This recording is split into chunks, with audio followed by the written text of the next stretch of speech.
नक्षत्र शुभकर्णे श्रेष्ठ प्रतिष्ठायां शुभदितौ अस्य श्रीमती गोत्रोद्भवस्याः काश्यपस्य गोत्रोद्भवस्याः विश्वनाथ सर्वनाम नामधेयस्याः समदर्भवती समेतस्याः यावत् भाग्यनगर सहकुटुम्बस्य क्षेमस्त विजय अभय आयुरारोग्यैश्वर्याभिवृद्धौ राम राज्य स्थापना महोत्सव महासंकल्पित पूजाञ्च करिष्ये ओम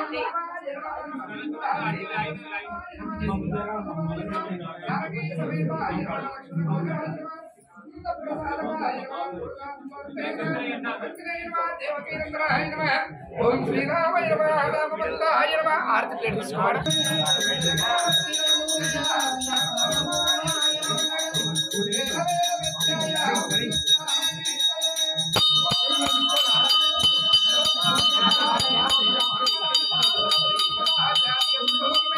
सर्वैः पूर्वयाचार्यः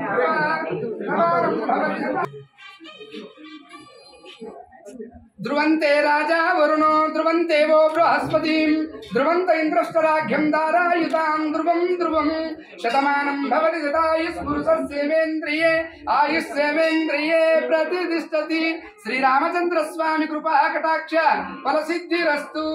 भजकीयाभिवृद्धिरस्तु दिनदिनाभिवृद्धिरस्तु भाग्यनगर दिनदिनाभिवृद्धिरस्तु तदास्तु मनोवांఛा फलसिद्धिरस्तु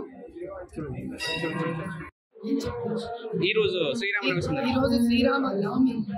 రామచంద్రుడి ప్రాణ ప్రతిష్టాపన అయోధ్యమైన తర్వాత ఈ కళ్యాణం చాలా విశేషమైన కళ్యాణం. ఎందుకంటే రాముడు స్వయంగా భూమి మీద మళ్ళీ పునఃప్రాణ ప్రతిష్ఠ చేసుకున్నాడు. అటువంటి చిన్న బాలరామచంద్రుడు 15 ఏళ్ల వయసులో ఆయన కళ్యాణం జరగడం, ఆ కళ్యాణం ఈ శ్రీరామనవమిలో నిజంగానే రామచంద్రుడే స్వయంగా వచ్చి భారతదేశంలో ఆయన కళ్యాణాలను జరుపుకోవడం, ఈ కళ్యాణం అయిన తర్వాత ఆయనకు పట్టాభిషేక హక్కు రావడం, దాంతో మనకు ఎన్ని ఏళ్ల నుంచి యుగాల నుంచి ఎదురు చూస్తున్న పునః రామరాజ్య స్థాపన జరగడం.